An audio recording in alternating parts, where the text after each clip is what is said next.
बिल्कुल ऐसे ही है। अब अच्छा, इसमें मुझे इसलिए भी बहुत सी चीज़ें लगी, हम प्रैक्टिकल देखें, बीइंग ए मैनेजर मेरी टीम में मुख्तलिफ 8 लोग थे ना जब, तो मैं देखता था एक दो लोग ऐसे लोग होते हैं जिनको असाइनमेंट देते हैं तो वो इजीली कर लेते हैं। अच्छा, एक दूसरे को आपको ज़्यादा ब्रीफ करना पड़ता है, एक दो को तो बस ना पास बिठा के ना काम करवाना पड़ता था। अच्छा,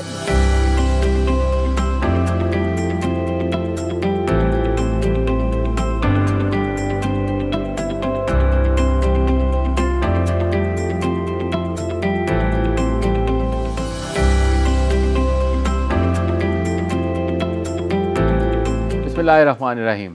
आप सबको खुश आमदेद जो यहाँ पे तशरीफ़ लाए हैं।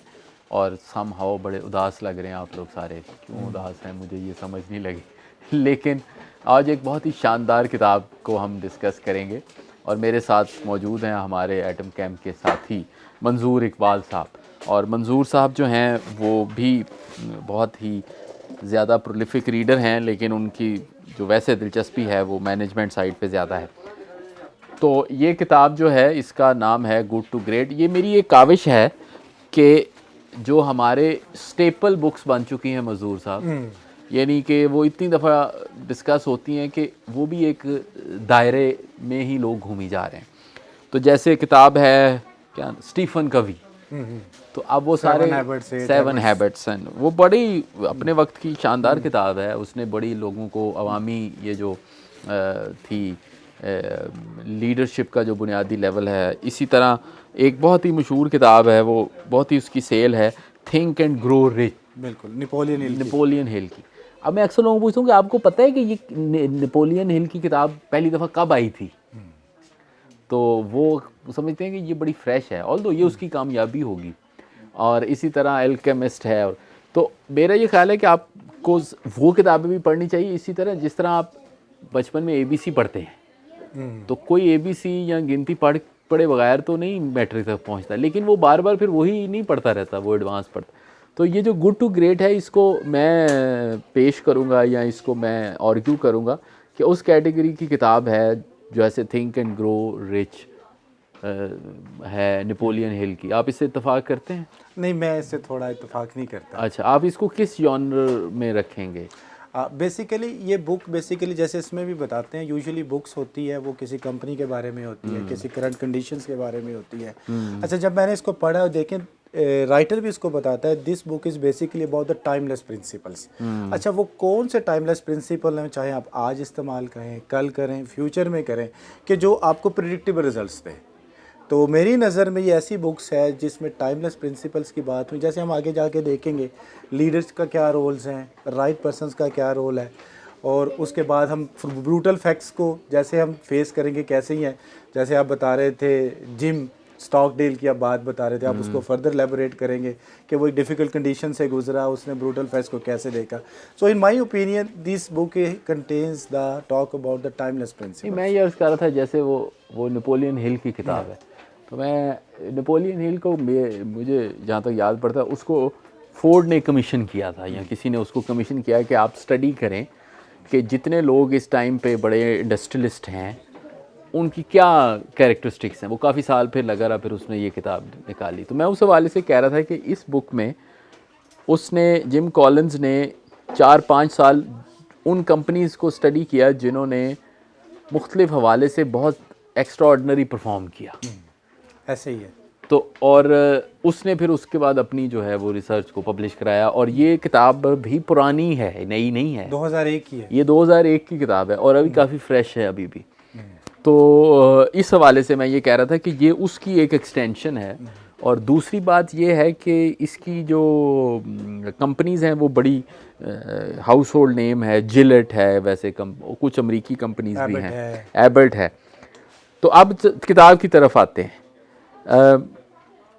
मेरा ये ख़्याल है कि ये इस किताब ने पहले उस कंपनी को ले लिया, उन कंपनीज़ को ले लिया और उनको ये कहा कि ये जो सबसे पहले तो उन्होंने एक उसका जो मेन पैरामीटर बड़ा आसान है, उन्होंने कंपनी की परफॉर्मेंस की एक कर्व बनाई है 20, 25, 30, 40 साल। तो उसने कहा जी कि फॉर एग्ज़ाम्पल ये जो कंपनी है जो कि एवरेज से ऊपर परफॉर्म कर रही हैं वो कौन सी हैं, और वो कितनी टोटल ओरिजिनली सिलेक्ट की, कोई 300 पता नहीं कितनी। अच्छा, बेसिकली जो रिसर्च की ना, तो the difference point in this company is that, थोड़ा सा बैकग्राउंड लेके चलें फिर हम इस जी पे आ बिल्कुल, जाते हैं। यही अच्छा हो जाएगा। ठीक है ना। अच्छा, this book basically address one question, can a good company become a great company? If a good company can become a great company, how? एक दिन जिम कॉलन जो इस बुक के आथर है और मैकेंजी के एमडी बिल मेहन और कुछ बिजनेस लीडर एक ऑर्गेनाइजेशन परफॉर्मेंस पे वर्कशॉप कंडक्ट हो रही थी, उसमें पार्टिसिपेट कर रहे थे। तो वर्कशॉप के दौरान बिल मेहन जिम कॉलन से कहते हैं, Jim we love built to last. इससे पहले जिम कॉलन ने एक बुक लिखी थी बड़ी famous, built to last. You and your को author did a very fine job, but unfortunately it is useless, क्योंकि जिन कंपनीज के बारे में आपने बात की है वो ग्रेट थी, वो हमेशा से ही ग्रेट थी। They have the great forefathers like David Packard and Merck. लेकिन what about the vast majority of the companies? The vast majority of the companies never became great because the vast majority of the company become good, and that is the problem. अच्छा, gym colon ने ये बात ली कि क्या एक good company great company बन सकती है, तो कैसे, और उसने फिर रिसर्च कर दी। उस रिसर्च के लिए उसने 1435 कंपनीज ली। 1435 कंपनी, जो सबसे इंपॉर्टेंट चीज़ है, फॉर्चून 500 से ली, and they examine their performance over a period of 40 years.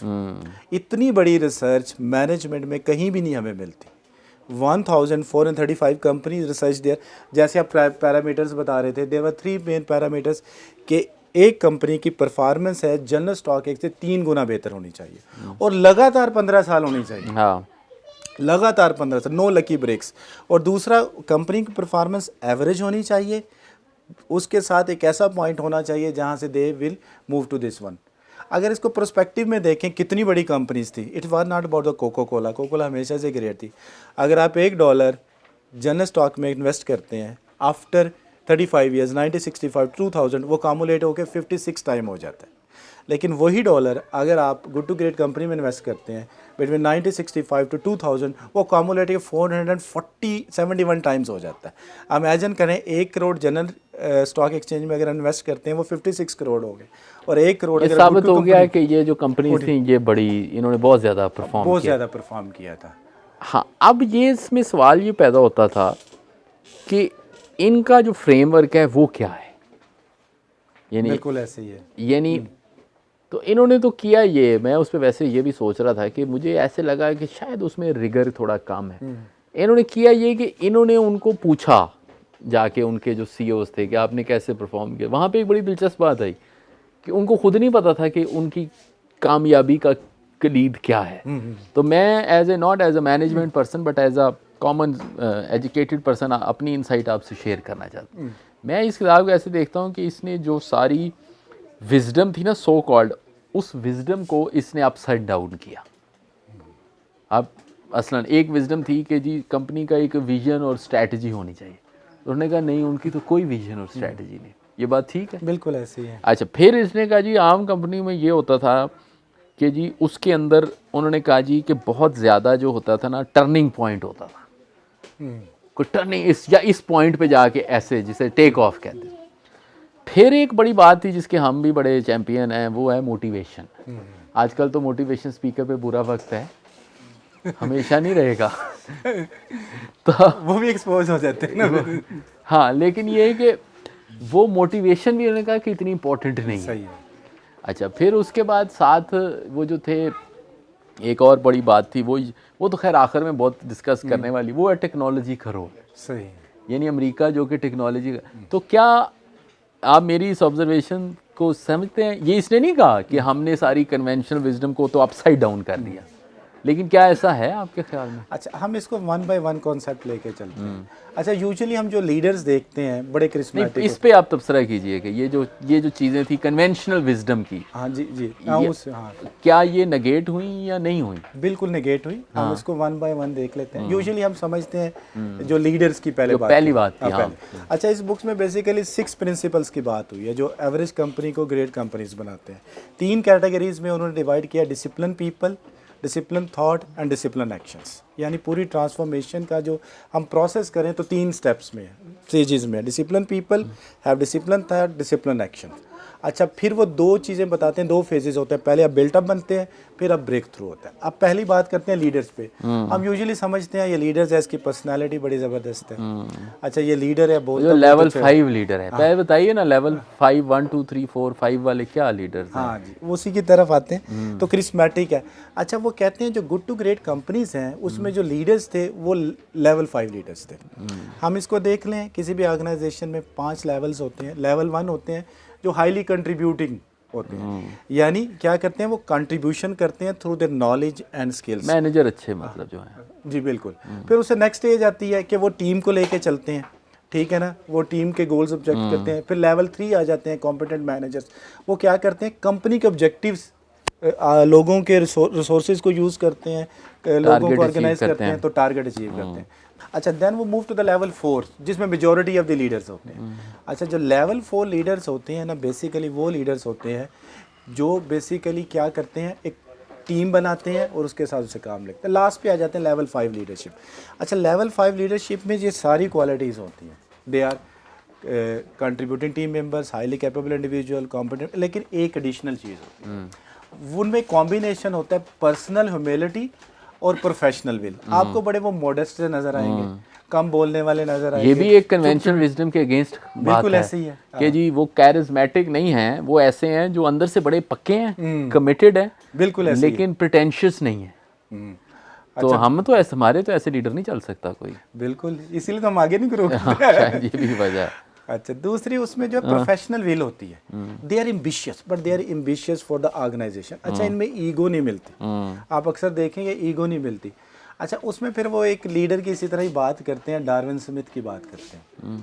अच्छा, डार्विन स्मिथ ने जब इस कंपनी को, किम्बरली क्लार्क एक पेपर बेस्ड कंपनी थी, उसको किया एज ए CEO ज्वाइन किया, तो उसके बोर्ड ऑफ डायरेक्टर्स थे ना, they were not sure about his capabilities. बल्कि एक बोर्ड ऑफ डायरेक्टर उसको कॉर्नर में ले गया, कहते हमने सेलेक्ट तो कर लिया है लेकिन अभी आपने प्रूव करना है। माइल्ड मैनर, काम से काम रखने वाला वो था।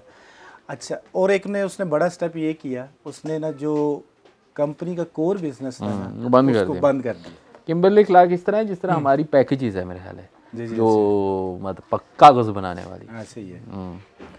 अच्छा, तो उसने उसको सोल्ड किया, तो बिजनेस जो मीडिया थे, they called it the stupid step. लेकिन जब उसने ज्वाइन किया तो 36% बिहाइंड द मार्केट थी लास्ट 20 ईयर्स। और नेक्स्ट 20 ईयर्स उसने क्या किया, they perform 3 times better than the market.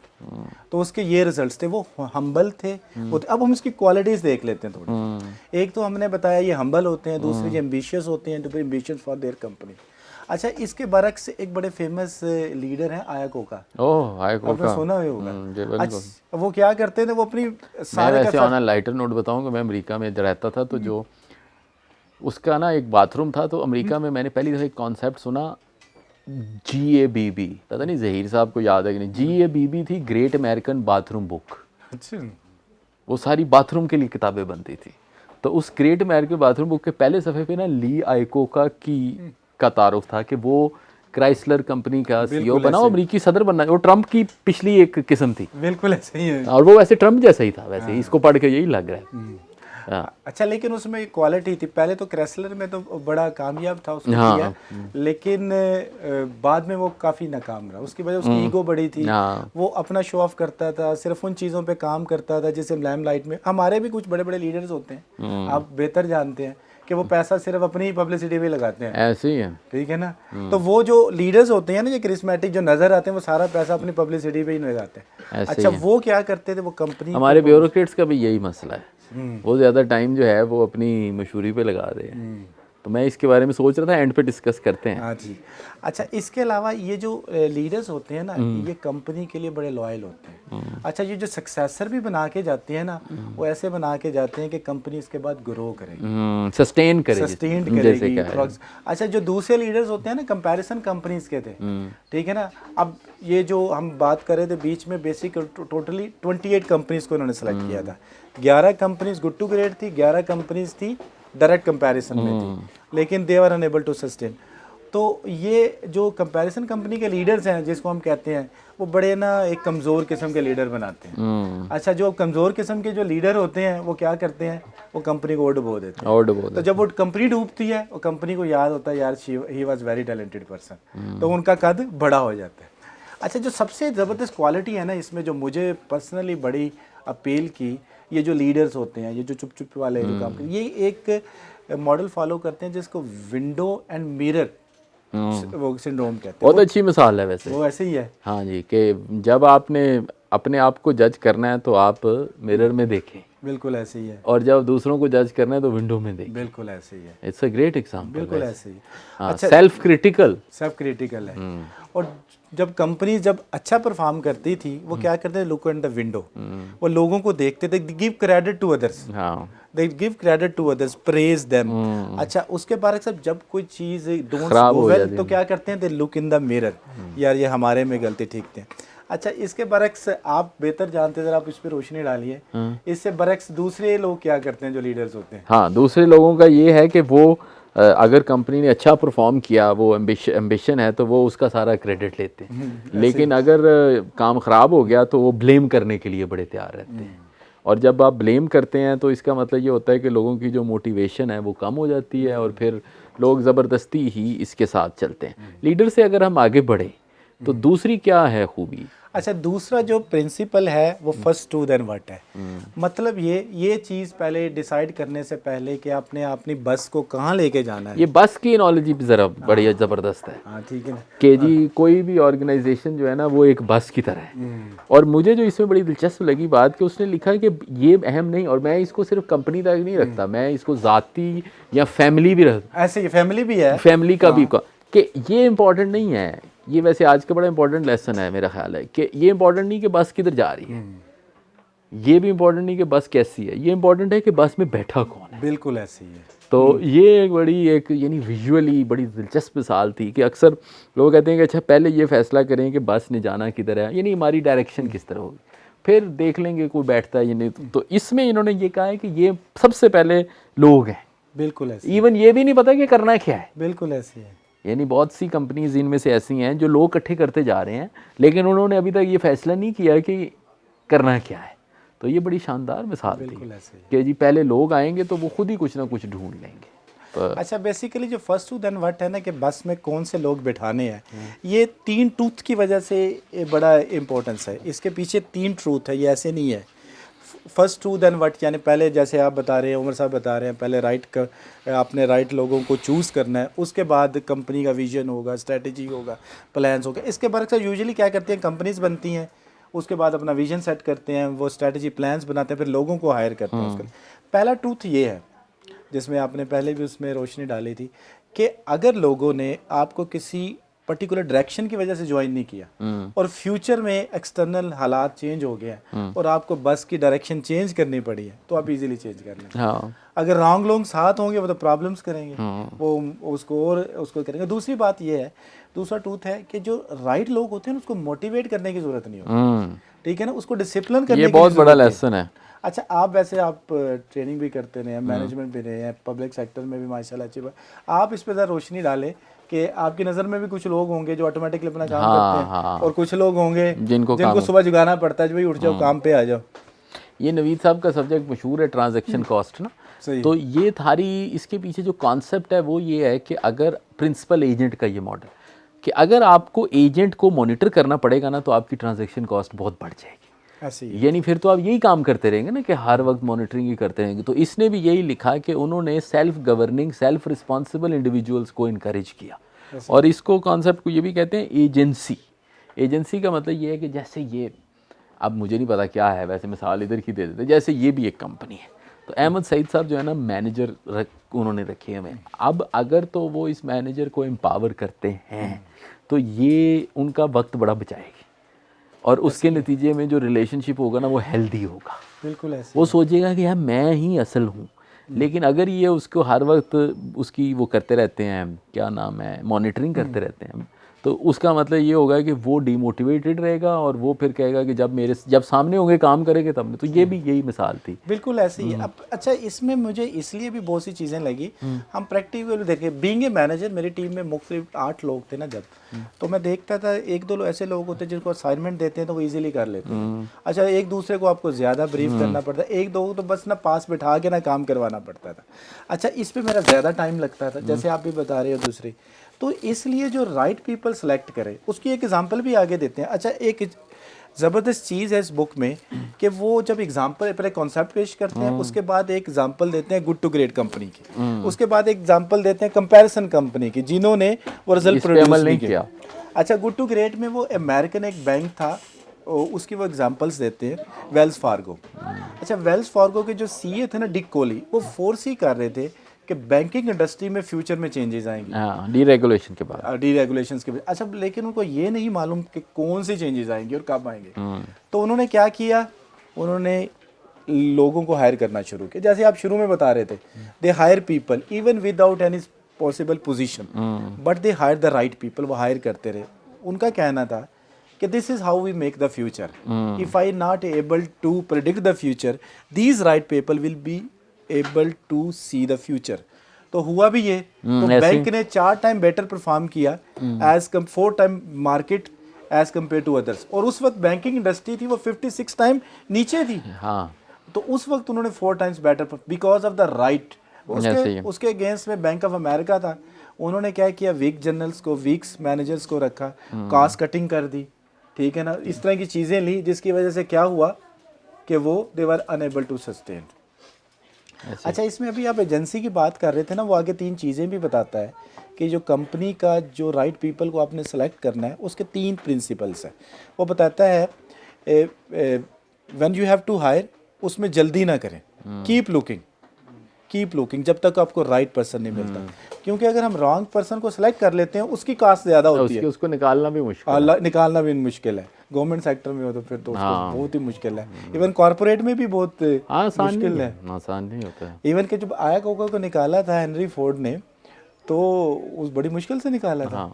बड़े उसको लवाजमात दे के निकाला, जान छुड़ाना मुश्किल होता है। अच्छा, दूसरा ये है कि प्रिंसिपल है, जब आप देखते हैं यू नीड टू अलाइन और due to motivate some person, तो आप समझ लें आपने हायरिंग मिस्टेक की है। तो उसका सोल्यूशन ये है, this is a great insight, I think it needs थोड़ा सा ज़्यादा एम्फेसिस कि ये भी वो जो कन्वेंशनल विजडम है ना कि लोगों को मोटिवेट करते रहो। इसमें तो ये कहता है कि अगर आपको मोटिवेट करने की ज़रूरत है तो फिर इसका मतलब बंदा ठीक नहीं है। बिल्कुल ऐसे ही है, यानी बंदा जो है ना वो सेल्फ मोटिवेटेड होना चाहिए।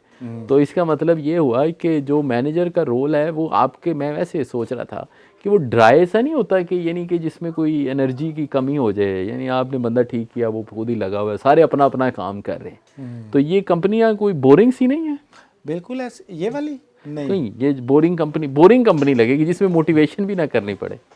अच्छा, उसमें जब अब लोग राइट पर्सन हायर करते हैं ना, सेल्फ मोटिवेटेड होते हैं। हाँ। अच्छा, जब मोटिवेशन की बड़ी थेरीज हैं, कभी आने वाले टाइम में हम ड्राइव, बड़ी अच्छी बुक है जो लेटर मोटिवेशन को करती है, तो उस पर करती हैं। अब ये कैरेट एंड स्टिक कब तक चलेगा? आप कैरेट दे दें, स्टिक दे दें, कैरेट दे दें। ह्यूमन बीइंग्स है, this is for the basically invented for the animals. ये बहुत ही ज़बरदस्त बात है, ये मेरा ख्याल है इसको भी दोबारा करना चाहिए कि कैरेट एंड स्टिक जो है ये अक्सर हमारे अफसर भी और हम सारे बड़े शौक से इस्तेमाल करते हैं, लेकिन ये कोई इंसानों के लिए तो नहीं है। ये तो ये जैक कॉस ने जो थ्योरी दी थी, ये तो जानवरों के लिए थे ना। हाँ। उसको कैरेट दे दें, नहीं होता तो डंडे के साथ मारें। हाँ। तो ह्यूमन बीइंग्स आर एम्पावरमेंट। हाँ, empowerment, it's a great thing. आगे चलते हैं, टाइम बड़ा थोड़ा है हमारे पास। अच्छा, एक चीज़ इसमें हाईलाइट करता हूँ, वो कहते हैं कि अगर आप चाहते हैं कोई बंदा आपकी टीम में हो या ना हो, 2 सिंपल क्वेश्चन पूछ लें कि अगर आपको दोबारा हायर करना पड़े तो आप इसको हायर करेंगे। अच्छा, दूसरी, अगर ये बंदा छोड़ के जाता है, what do you feel, relief या डिप्रेस्ड? अगर आप रिलीफ फील करते हैं तो इट मीन। और इसमें एक और इनसाइट भी साथ ही थी, इसमें ये था which confirms what I have been thinking regarding training. आजकल मैं अपने ना वो लिख रहा हूँ, मैं भी कहीं पब्लिश करूँ। वो ये था कि उन्होंने कहा कि नॉलेज और स्किल की इतनी लंबी चौड़ी वैल्यू नहीं है जितनी उसकी एटीट्यूड और उसकी टीम बिल्डिंग की है। ऐसे ही है। और उसमें इसने कहा है कि उसमें उन्होंने जब बंदे रखे तो उन्होंने कहा कि ये बंदा सीख जाता है काम, आप सिखा सकते हैं technical.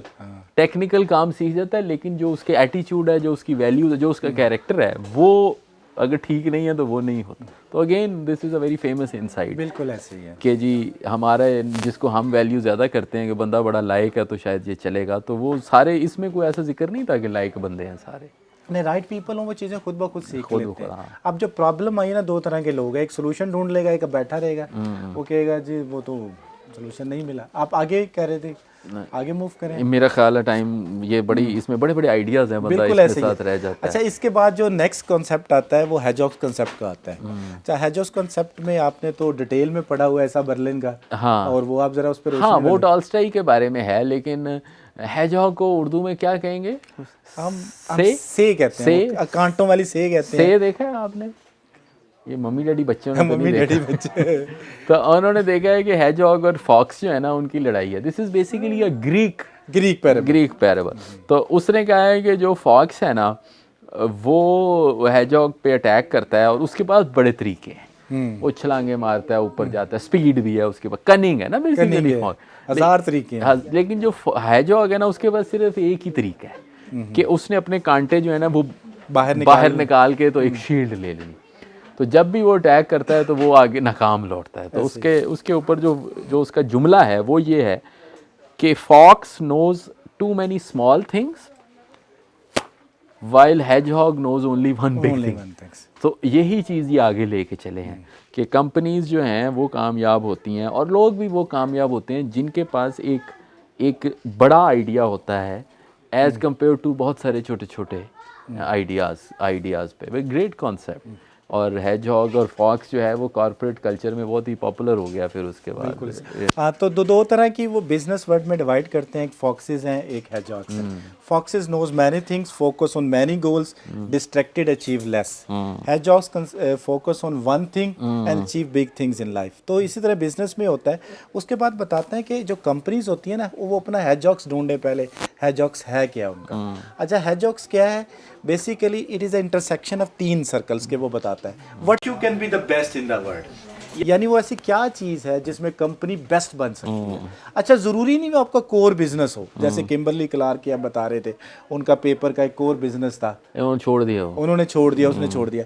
What you can be best. दूसरी चीज़ ये है, what drive your economic engine, आपको प्रॉफिट कहाँ से, पैसा किधर से मिलता है। और तीसरा है क्या, what you are deeply passionate. अब पैशन कहाँ से, पैशनेट किस बारे में आप। अच्छा, यूजुअली समझते हैं हम किसी चीज़ में पैशन है, वो काम करेंगे तो वो कामयाबी होगी, ऐसा नहीं होता। ठीक है ना, पैशन ज़रूरी है, लेकिन इकोनॉमिक इंजन भी तो चलाना है ना, तीनों चीज़ें। अच्छा, जो इनका जो तीनों का इंटरसेक्शन बनता है ना, वो आपने फाइंड करना है। इसको आप कह सकते हैं यूएसपी, जिसे आम तौर पे कहते हैं यूनिक सेलिंग पॉइंट या इस तरह की चीज़। ये basically this is comparative advantage. बिल्कुल, हालांकि ये कंपैरेटिव एडवांटेज को यूज़ नहीं करता वर्ड, लेकिन ये तकरीबन है तो वही। कुछ हद तक कह सकते हैं, लेकिन ये जो बेसिकली ये गिव्स अस अंडरस्टैंडिंग। यूएसपी तो एक टेक्निक है ना, समझ लीजिए, हम जिसको अप्लाई करेंगे, ये give us understanding of T के हम 3 चीज़ों पे कैसे हैं। ठीक है ना, what are drive are economic engine. अच्छा, अब ये बताता है जो आप अपने हेजॉग्स है ना, इसको डेवलप करना है, it takes time. Companies take on average 4 years। उसके लिए आप एक कौंसल बनाएं, बार बार डिस्कशन हो, डिबेट हो। अच्छा, अब जब हेजॉग्स बनाना है ना, तो सारे जो आपने चीज़ें रखनी है ना, कोई दूसरी कंपनी लॉन्च करनी है, एक्विजिशन करना है, मर्जर करना है, प्रोडक्ट लॉन्च करनी है, एरिया एक्सटेंड करना है, ये आपके हेजॉग्स में फिट इन होना चाहिए। ऐसे ही है। अगर इसमें फिट नहीं होगा, यू शुड ड्रॉप। अच्छा, जो गुड टू ग्रेट कंपनीज ने, उन्होंने यही किया कि सारी चीज़ें उस हेजॉग्स में की। जी सर। हाँ, नहीं, इसमें जो मेन पॉइंट था वो ये बड़ा ज़बरदस्त था, फोकस का।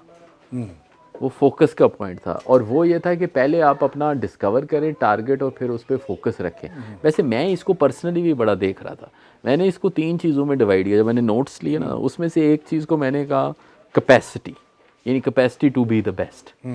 तो दूसरे को मैंने कहा जैसे पैशन, वो तो इन्होंने लिखा हुआ है।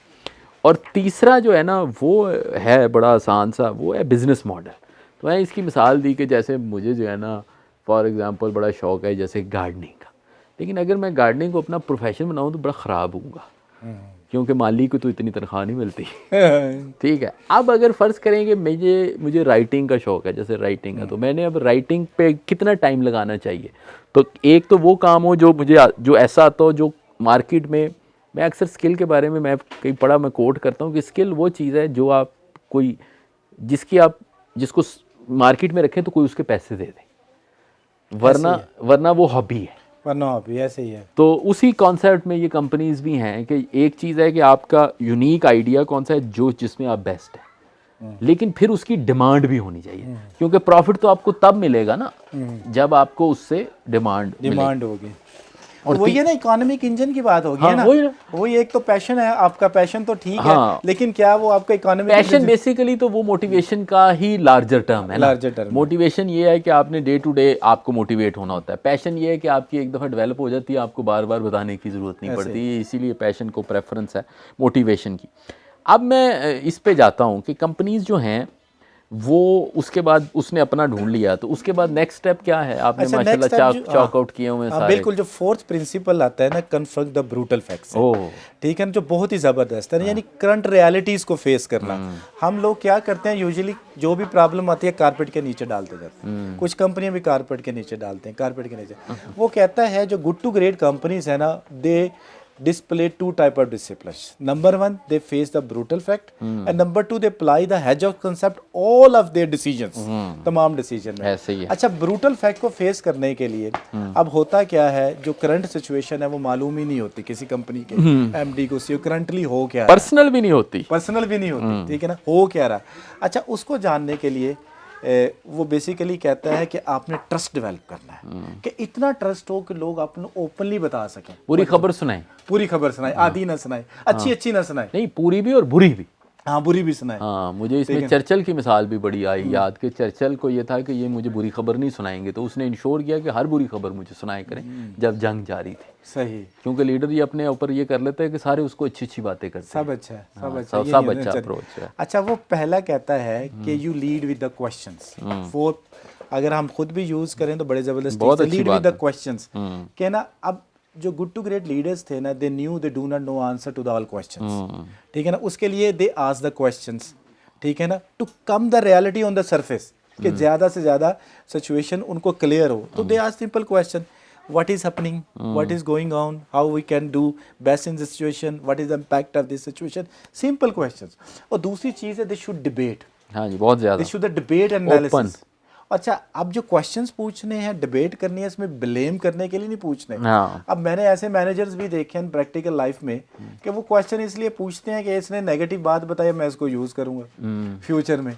अब होता भी यही है, वो क्या करते हैं, क्योंकि उनकी स्ट्रेटजी मुख्तलिफ होती है, they are the not the great leaders, तो वो इसीलिए एम्प्लॉइज ओपन नहीं होते। एम्प्लॉय ओपन होंगे तो रियलिटीज़ बताएंगे सारी चीज़ें। और दूसरा एक वो बताता है, जैसे हम कोई मर्डर हो जाता है, उसकी जो हमने काज ऑफ डिजीज डेथ ढूंढनी होती है, तो हम उसकी ऑटोप्सीज करते हैं, ऐसे ही। तो वो कहता है तीसरा ऑटोप्सीज करें, ऑडिट करें एग्जैक्टली क्या हुआ है। अच्छा, इसमें ना एक बहुत एग्जांपल देते हैं, इसके बाद वो ना सर जिम स्टॉकडेल की, तो आपने तो उसको काफ़ी पढ़ा हुआ है, मैंने पढ़ा, आपने पॉडकास्ट भी शुरू हुए, आप ज़रा जिम स्टॉकडेल के बारे में। वो जिम स्टॉकडेल की स्टोरी इसमें सबसे दिलचस्प है। तो जिम स्टॉकडेल जो है वो अमेरिकी फ़ौज का जर्नैल था, और जर्नैल था इस तरह के, था नेवी का, लेकिन था पायलट, यानी नेवी में जो उसकी एविएशन ब्रांच, और उसका जहाज़ खुद गिर गया, वो किसी मिशन को लीड कर रहा था 65 में, वियतनाम वॉर में, और वो 8 साल कैद में रहा। बिल्कुल ऐसे ही है। सो 8 साल जो है ना वो कैद में रहा, और अमेरिका का किसी भी कैद में सबसे ज़्यादा रहने वाला सबसे सीनियर अफसर वो है, यानी 8 साल। मैंने उसको इस तरह डिस्कवर किया था कि मैं स्टोइक्स पे पढ़ा था कुछ, तो ये जो है ना स्टॉक्सडेल, ये इसके पास जब ये कैद में था ना, सिर्फ स्टोइक्स की 2-3 किताबें थी, तो ये वो पढ़ता रहता था हर वक्त। और उन्होंने ना इसको कोई किताब ना छोड़ी नहीं थी, जो नॉर्थ वियतनामीज थे ना, उनका ख्याल था कि ये बाकी किताबों में से कोई प्लानिंग कर लेगा, तो वो इतनी पुरानी थी, तो ये सिर्फ 8 साल वो पढ़ता रहा। और जब ये इधर स्टैनफोर्ड में आया, हूवर इंस्टीट्यूट में इसका नेबर बन गया, तो ये स्टोइक पे किताबें लिख रहा।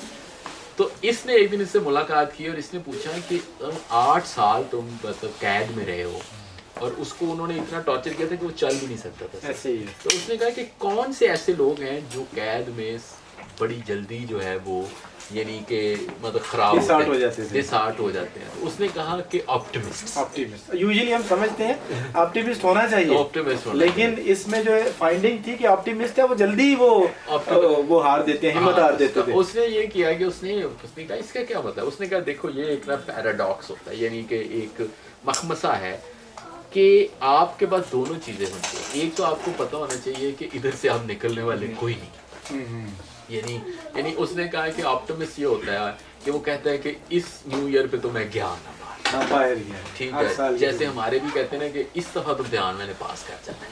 अच्छा, दूसरा ये है कि इस दफ़ा नहीं गया तो बस इसके बाद तो मैं गया। तो उसने कहा जब वो नहीं जाता ना तो वो फिर बंदा बहुत डाउन हो जाता है। बिल्कुल ऐसे ही है। तो बंदा इतना डाउन होता है कि उससे उठा नहीं जाता। तो उसने कहा एक तो ये है कि यही हार्ड फैक्ट्स में उनको फेस करें कि इधर से मैं जल्दी जाने वाला नहीं, ऐसे ही है। और दूसरा फिर है फेथ और कमिटमेंट, कि मेरी जो कमिटमेंट और फेथ ये है कि मैंने सरवाइव भी करना है। बिल्कुल ऐसे, यानी बावजूद इसके कि मेरे अब इसको कैद से लार्जर इशू में आ जाए, जिसको फिर ये कंपनीज में ले गए कि मेरे बावजूद इसके कि मेरे हालात नहीं बदलने हैं, मेरी तनख्वाह भी नहीं बढ़नी, मेरी तरक्की भी कोई नहीं होनी, इसके बावजूद मेरी कमिटमेंट ये है कि मैंने सर्वाइव भी करना है। बिल्कुल ऐसे ही है। तो ये फिर इसके बाद ये लेके गए अपने ग्रुप में, और इसका ख्याल था कि स्टॉकडेल की अगर मैं बात करूँगा तो लोग कहेंगे इसका कोई ताल्लुक नहीं, लेकिन जब इन्होंने लोगों से पूछना शुरू किया तो कंपनीज इस पे फिट हो गई। और उन्होंने ये कहा कि ये ब्रूट फैक्ट था कि company is not doing well. This was a brute fact. Young company doesn't have like diversity वगैरह, लेकिन उसके साथ उनकी कमिटमेंट और फेथ थी कि उन्होंने सर्वाइव करना है या थ्राइव करना है। तो बेहतरीन स्टॉकडेल को आप पढ़ें कभी मौका मिले, और स्टॉकडेल की एक किताब आई थी, उसका नाम था लव एंड वॉर। तो उसमें यह था कि इसकी जो वाइफ थी और ये था, वो दोनों ने किताब अलहदा इकट्ठे लिखी, यानी वाइफ वहाँ से लिख रही थी, ये यहाँ पे लिख रहा था। तो वाइफ इसका एक महीना फॉर एग्जांपल गुजरा तो इसने कहा कि इस महीने में ये हुआ, उसकी वाइफ लिख रही है कि इस महीने में मेरी हालत कैसी थी। बड़ी खूबसूरत किताब। बिल्कुल ऐसे ही है। अच्छा, basically Stockdale remain in the prison for 8 years, जिसमें he was tortured more than 20 times। अच्छा, इस बुक की ग्रेट चीज़ पता क्या है, तो इसने ये सारी स्टडीज़ की कंपनी को, they study there performance over 40 years। उसके बाद उसने कॉन्सेप्ट्स बनाए, डाटा को कोड किया, fix up strategy, leadership, technology, उसके बाद दे मेक सम कॉन्सेप्ट्स जैसे स्टॉकडेल पैराडॉक्स किया। अच्छा, ड्यूरिंग द टॉर्चर ये दूसरे पीयर्स को बताता था कि आपने टॉर्चर को प्रिजन के दौरान कैसे उसको हैंडल करना सारी मैनेजमेंट और आइसोलेशन को कैसे कम करना है। अच्छा, एक तो था कि they face the brutal fact, जैसे आप भी बता रहे थे, बड़ी अच्छी आपने डिटेल में बताया। दूसरा, they have unwavering faith that they will come out in the end. Face the brutal fact but they have unwavering faith that they will survive in that. अच्छा, आगे जाके वो कंपनीज की एग्जांपल्स देता है। इसमें 2 कंपनीज की एग्जांपल्स देता है। एक कंपनी ने ब्रूटल फैक्ट को फेस किया और 2 दूसरे नहीं फेस किया। इसमें A&P जो Great Atlantic and Pacific American tea company थी, that was the largest company, retail company in the America 1950s। After the war they have the perfect model कि चीज़ें सस्ती मिलनी चाहिए, यूटिलिटेरियन मैन्यूअल्स में मिलनी चाहिए। कंपनी बहुत ग्रो कर रही थी, लेकिन जैसे ही सेकंड हाफ शुरू है, American choices had been change, luxurious हो गए ज़्यादा। दे वांट अंडर, जैसे आज नहीं हम कहते हैं एक रूफ के अंदर सुपर मार्केट कॉन्सेप्ट है, एक रूफ के अंदर सारी चीज़ें होनी चाहिए। अच्छा, अब A&P की जो सेल्स है ना वो डाउन होती जा रही है। अच्छा, उन्होंने देखने के लिए why are sales are downing day by day, तो उन्होंने एक स्टोर ओपन किया गोल्डन की के नाम से, to experiment to know the answers, जिसमें तमाम ब्रांड्स थे अदर देन A&P। स्टोर की सेल्स बहुत ही ज़्यादा पॉपुलर हो गई, लेकिन बड़ी ये भी स्टोरी है, इसके बावजूद उन्होंने उसको नहीं फेस नहीं, इसके अलावा बावजूद, क्योंकि रियलिटी ये थी उनको मालूम हो गया, दे नो द आंसर्स के ट्रेडिशनल स्टोर है ना वो ख़त्म करने पड़ेंगे, तो exactly close the store, brutal facts को फेस नहीं किया, कारपेट के नीचे डाल दिया। अच्छा, उसके बाद सब कोगर कंपनी थी, जब कोगर कंपनी थी, they face the brutal facts, उसने कहा ये स्टोर्स तो ख़त्म होते जा रहे हैं, तो उन्होंने रिसर्च की, दे केम टू नो कि हमने नए मॉडल पे जाना, तो they change every store brick by brick, city by city, state by state, और हुआ क्या, एट आफ्टर 20 years ही बिकम द लार्जेस्ट कंपनी, और दैट वाज वो बहुत आगे चलते हैं। अभी इसमें जो आखिरी पॉइंट है, आखिरी वो उसके बारे में थोड़ी डिस्कशन करें, और टेक्नोलॉजी के बारे में, एक्सेलरेटर। बिल्कुल, तो मुझे इसमें ये लगा कि ये टेक्नोलॉजी को बहुत वैल्यू नहीं दे रहे।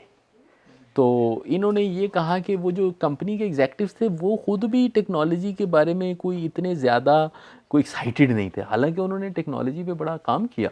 तो इसको कैसे आप एक्सप्लेन करते हैं? अच्छा, यूजुअली हम समझते हैं कि टेक्नोलॉजी है ना, हर मसले का हर मसले का हल है। टेक्नोलॉजी से हम बिलियनियर बन जाएंगे, टेक्नोलॉजी हमारी कंपनी ऊपर चले जाएगी, जो भी चीज़ हम समझते हैं टेक्नोलॉजी एवरीथिंग। अच्छा, जब उन्होंने इंटरव्यूज़ किए, बहुत लार्ज इंटरव्यूज़ किए थे, कलेक्टिव डाटा ओवर 2000 पेजेस, तो जब उन्होंने एग्जेक्टिव से पूछा टेक्नोलॉजी के बारे में कि वो 5 फैक्टर को रेट करें जो उन्होंने good to great company, 80% of the executives ने किसी ने भी टेक्नोलॉजी को मेंशन नहीं किया, और ओनली 2 एग्जेक्टिव आउट ऑफ 84 उन्होंने मेंशन किया कि technology is the number 1 reason for the transformation. अच्छा, यूजुअली जो टेक्नोलॉजी होती है ना, they can't create the level 5 leadership, technology can't make the people right, and technology can not create a culture of discipline. तो technology नहीं करते, these leaders were focusing on these things. Technology कभी भी जो good to greatness का सफ़र negate नहीं करती, accelerate करती है। आपकी एक चीज़ है उसको एक्सेलरेट करती है। अच्छा, क्योंकि ये टेक्नोलॉजी ऐसा नहीं कि उन्होंने टेक्नोलॉजी नहीं की, again come to the concepts, वो देखते थे जब कोई टेक्नोलॉजी उनके हैजॉक्स कॉन्सेप्ट में फिट होनी थी, जिसमें उन्हें एडवांटेज, वो अडॉप्ट करते थे, फुली अडॉप्ट करते थे।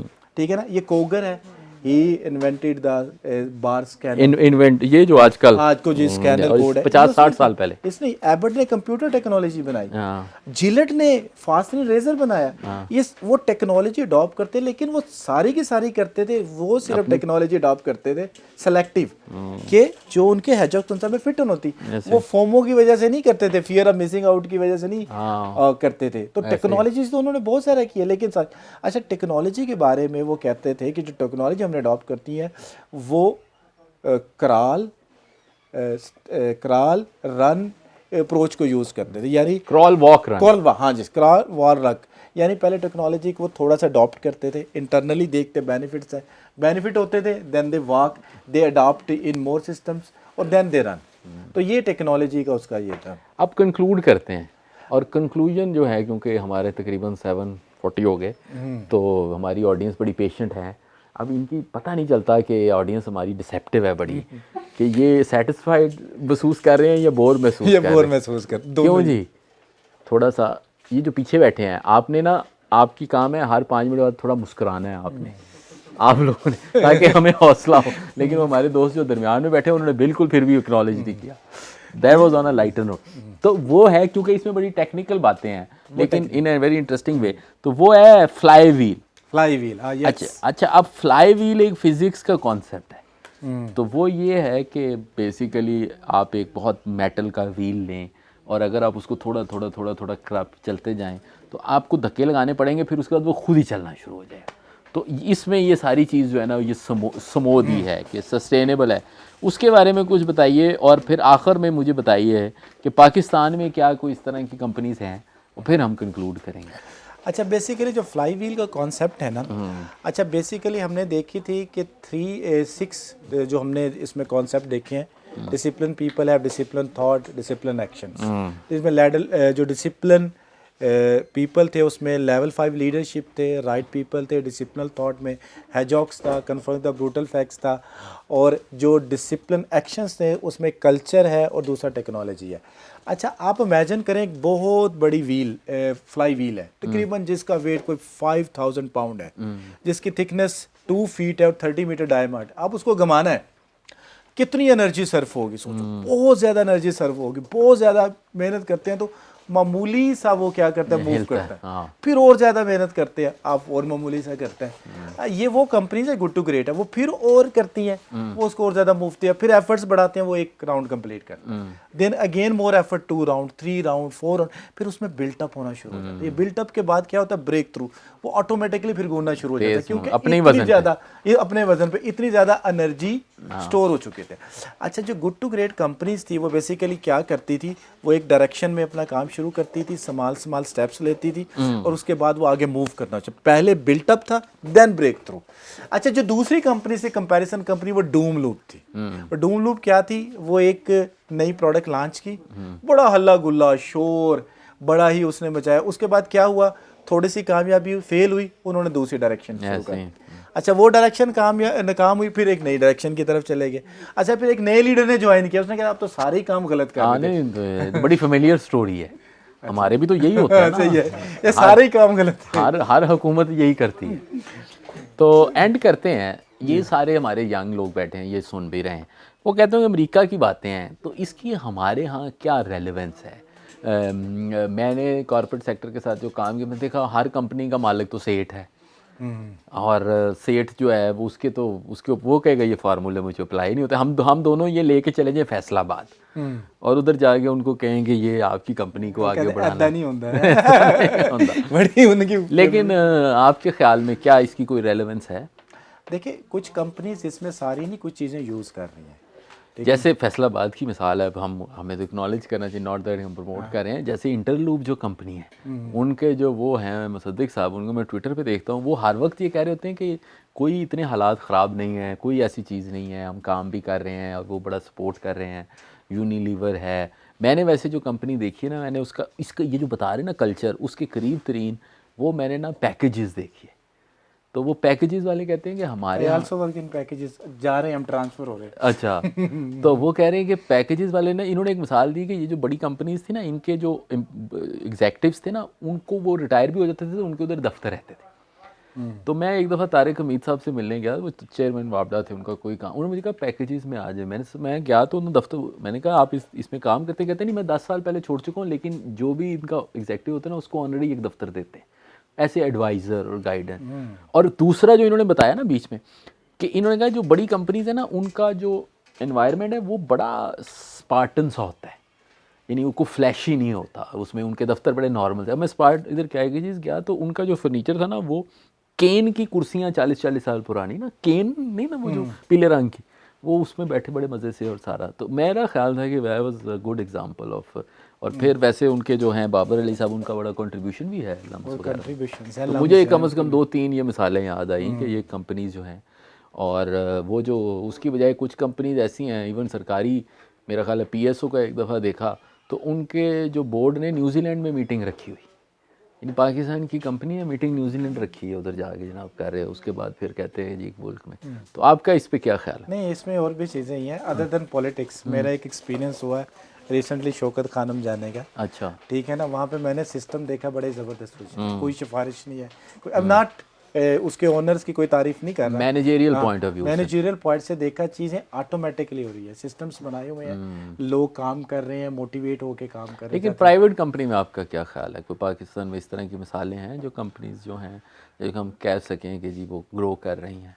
देखिए जो बेसिकली मैं बात करता हूँ ना, क्योंकि I spend more than 20 years pharmaceutical companies में ही है। अच्छा इसमें जो मल्टीनेशनल्स थी पहले, वो बहुत अच्छा परफॉर्म कर रही थी। अब जो लोकल कंपनीज में देखते हैं पाकिस्तानी कंपनी गेट्स है, सामी है। अच्छा जब हम सामी के लोगों को देखते हैं ना, वो बड़े सिंपल से ही हैं, ज़्यादा नॉलेज पे भी नहीं तवज्जो देते, ठीक है ना। अगर आप एक मल्टीनेशनल का फेलियर हो गया पाकिस्तान में, उस तरह ग्रो नहीं करे, इसलिए वो सारे सोल्ड आउट होते जा रहे हैं। तो वो क्या हुआ, वो नॉलेज पे सारी चीज़ें करते, वो कहते हैं बंदा सही सिलेक्ट करना है, काम करना आंदा है, एनु काम ते ला दो, खुद ही काम करेगा सर। तो वो मैं देखता हूँ, गेट्स देखता हूँ, सामी देखता हूँ। अच्छा जब मैंने अपनी कंपनी ज्वाइन की थी 20 ईयर्स बैक, तो आई वॉज वेरी मोटिवेटेड, उसमें सारे सिस्टम्स थे, कुछ वक्त में रोड हुए फिर ठीक हुए। तो एक्स सच तो मैंने कोई इस तरह कंपनी को स्टडी नहीं किया, पाकिस्तान के डाटा का भी एक इशू होता है कि पूरा डाटा है, एनेक्डोट में भी लम्ब वगैरह में इसकी हो। लेकिन मैंने देखा कि कराची में जनरली वर्क कल्चर बड़ा बेहतर था, उसके जो एम्प्लॉयज़ थे वो भी खुश थे। कराची में मुझे लगा कि प्रोफेशनलिज्म है, जो उससे बाहर तो कम था। एनीवेज ही कंक्लूड करते हैं। Thank you very much for the patient hearing. और ये बहुत ही इंटरेस्टिंग टॉपिक था, और मंजूर साहब जो हैं जिस तरह वो बात करते हैं कंपनीज़ के लीडर की, ये खुद भी बड़े पैशनेट हैं, और ये बड़ी देर से हम डिस्कस कर रहे थे। बिल्कुल ऐसे ही और मैंने ये पढ़ी नहीं थी, लेकिन I think it was really worth it, I enjoyed reading it, और just to understand the research and the concepts. और फिर इसकी जो मेन खूबी ये है कि कॉम्प्लेक्स को फिर सिंप्लीफाई भी कर, बिल्कुल है, जो उसने कॉन्सेप्ट्स को ना, सारे डाटे को लेकर कॉन्सेप्ट्स बना दिए। हाँ, डिसिप्लिन पीपल, डिसिप्लिन यानी उसको समझाना भी बड़ा आसान हो गया। तो आप लोगों की कोई ऑब्जर्वेशन अगर है, कोई आपके क्वेश्चन है?